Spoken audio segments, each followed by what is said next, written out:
Hello, hello, hello. Happy Rosh Hashanah New Year. This is amazing. October 1st, tomorrow's Yom Kippur, the Day of Atonement. And in this kind of a season, I just love to pray into just direction and think about what God wants. You know, Yom Kippur, the Jewish people believe that God writes the next year in their book of life, all that's possible, the promise and potential. And I believe that God's writing that for us as well. And so today, my Through the Eyes of Love book came out, which is amazing. It's a bunch of stories that just talks about hearing God's voice in different areas of life, and just gives you practical examples, I guess, testimonies of what's possible. And I had 2 podcast interviews today that were amazing. It was just phenomenal. I saw a lot of our new video content. It's really a fun day. It's been a really beautiful day in our world. And also yesterday my YouTube show came out. It's been really cool. But I was thinking about, we had written this book, and it's a PDF. It's a free PDF that we're going to be releasing soon. But it's prophecies for the new year. It's really, we wrote it for the new year, but also like January, but also in light of it being Yom Kippur. It's a beautiful format. I can't wait till it comes out. It's a lot of fun. It's for your phone. But I wrote a prophecy for the new year, and I want to read it over you guys just to kind of come into agreement together over your new year, both now but also January when we celebrate our new year. But being that this is the right season according to the Hebrew calendar, yes, God, let's do it. So I'm going to read this over you, and you guys just receive this. I create a time to serve you. It is a resource for you. In it, I can reveal my love day upon day, moment upon moment. Before I ever created you, I dreamed of you for an eternity. There are so many things I put inside of you that will find more expression and placement this year. I have talents, skills, relationships, resources, ministries, projects, and purposes all to be revealed in this coming year that will show you the depth of my love for you. They'll create so much faith in you, but you will also be able to call out what you see that I put in others. You are called to live a life that's overflowing. John 10:10 was a prophecy to you. I have called you to live a life that is not half empty or half full, but overflowing. You are going to walk in this flow, and it will be the year of my favor for you. Favor looks like something. It's an unfair advantage over people and systems that don't operate with me. It's unfair resources that you have no ability to earn through normal means. It's unfair favor with people who would normally not be accessible to you. It's unfair victories for problems that others will maybe never see a resolution to, but I've already won these for you. The enemy comes to steal, kill, and destroy, but I can recreate the fullness of opportunity for every battle that felt lost last year or for every last season.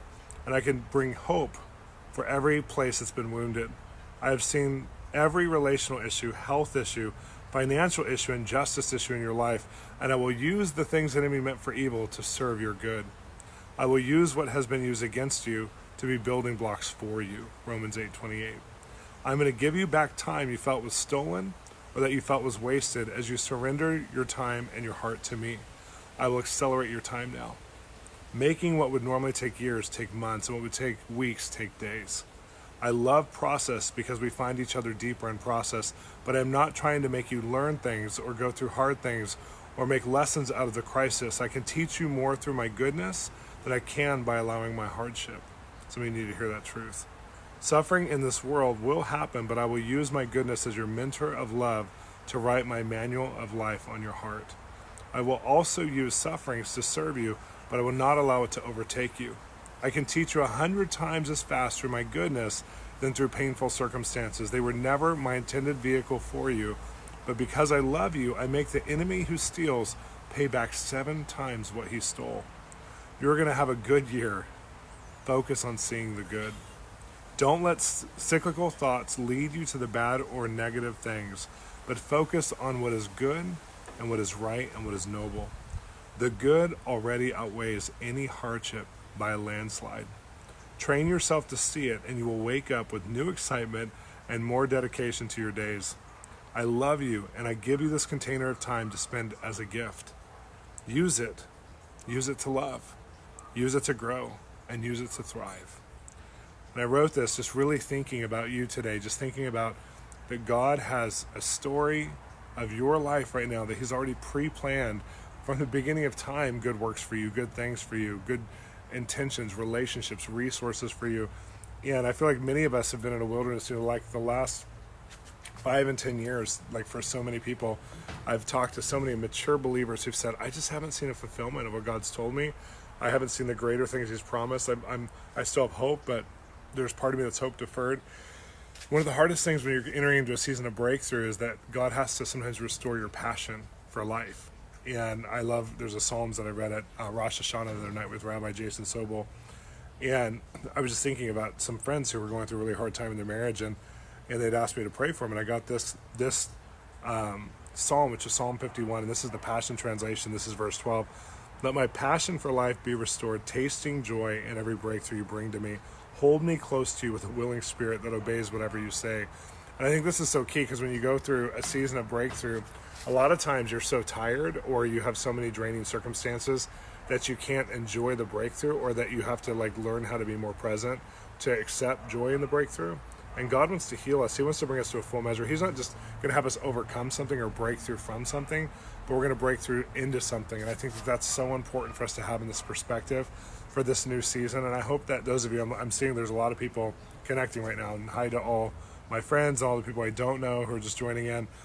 This is our season. This is a season of breakthrough. It's the Hebrew year 5780. I love what Rabbi Jason Sobel said about this being the year that 80 was the word pay in Hebrew language, and that means breakthrough. It also means the breath of God and the mouth of God.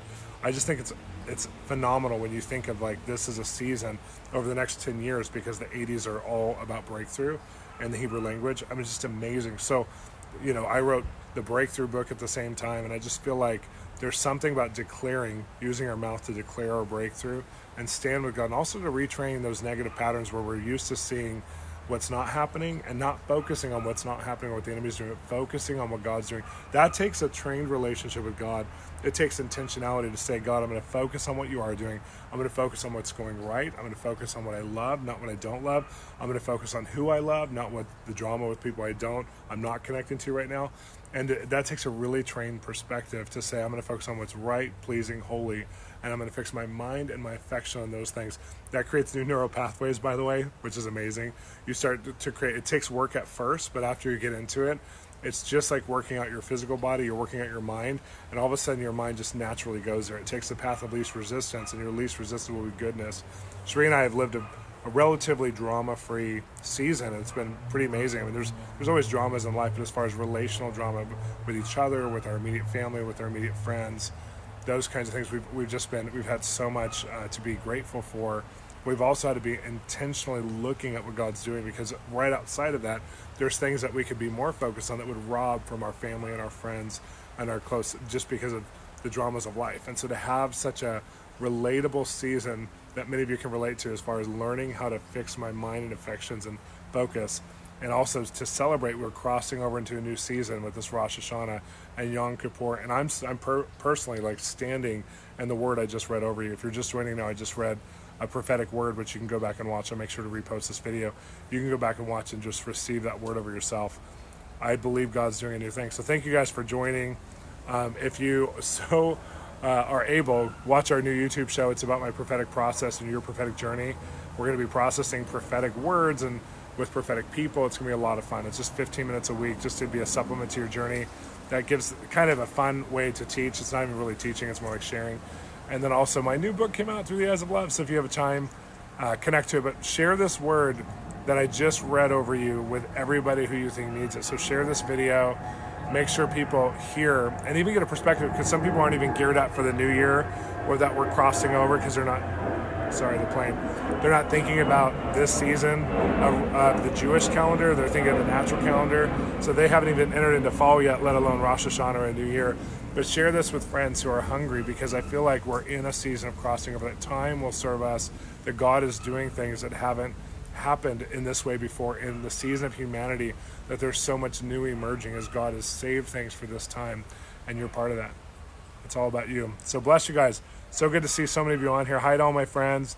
People are watching from all over the world. This is a great time together. Thank you so much. And I pray over you specifically, that word I just spoke over you. I pray that God would show you how to dwell in this time with him in his presence, and that you would feel a breakthrough. You'd feel a crossing over. So bless you guys.